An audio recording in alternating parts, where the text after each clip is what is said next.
need their rain boots, their rain jackets, their umbrellas. If they're heading out to the bus stop, it's going to be rather wet. Here's a look out on those roads. I-5 in Phoenix, you can see that wetness coming up from behind those cars. It's going to be a very wet commute. Take it slow. Hydroplaning definitely is going to be a thing. Could see some ponding out in those roads, some minor flooding into some areas.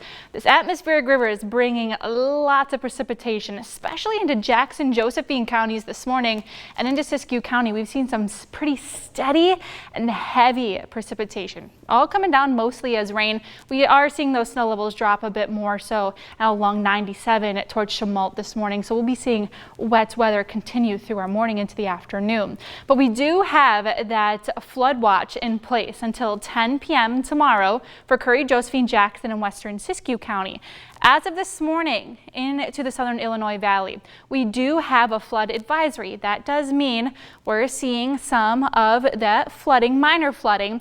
We've seen about 2 to 3 inches into these areas. This is including Cave Junction, O'Brien.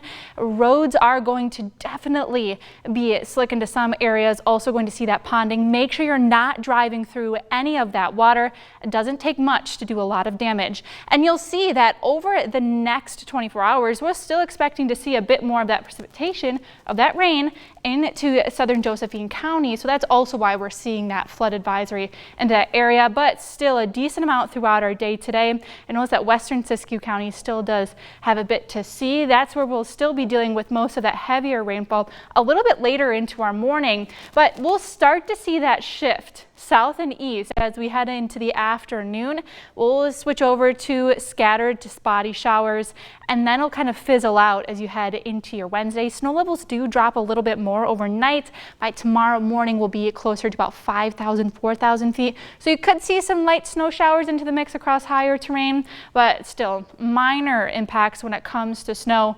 Heavy rainfall is the big story of today, and then we'll dry out into your Wednesday and Thursday. So back to this morning, it is a bit mild out. We have 47 currently for Medford, 42 for Klamath Falls, 44 for Yreka. Along the coast, feeling pretty nice into the 50s this morning.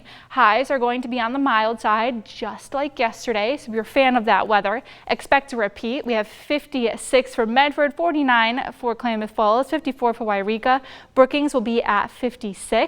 We do have wind advisories in place lasting until tomorrow morning for Lake and eastern Klamath counties and also into the Shasta Valley through this afternoon. Gusts up to about 55 miles per hour are possible, so do be a little bit cautious when you get that mixed with the rain. It could cause some pretty hazardous conditions. Now overnight tonight, we are going to see those lows drop down again, pretty similar to this morning. Winds will stay a bit breezy across higher terrain, a bit windier east side a little bit longer, but much less of that rainfall overnight tonight compared to what we're waking up to this morning. And you'll see that in the days ahead, we will dry out, especially for your Thursday and Friday. That's where we're more than likely going to be waking up with our valley fog. You'll see chillier temperatures into your mornings as well. So let's go a little bit closer into that next 7 days. We'll have the slight chance for those showers early into your Wednesday along the coast, but even into Northern California, notice we're starting to dry out. Those temperatures will be a bit colder into the morning, but your highs rebound, and it is going to be pretty mild by the end of your week. You'll see that into the Klamath Basin as well. We'll be up into the upper 50s by the time we reach your Friday.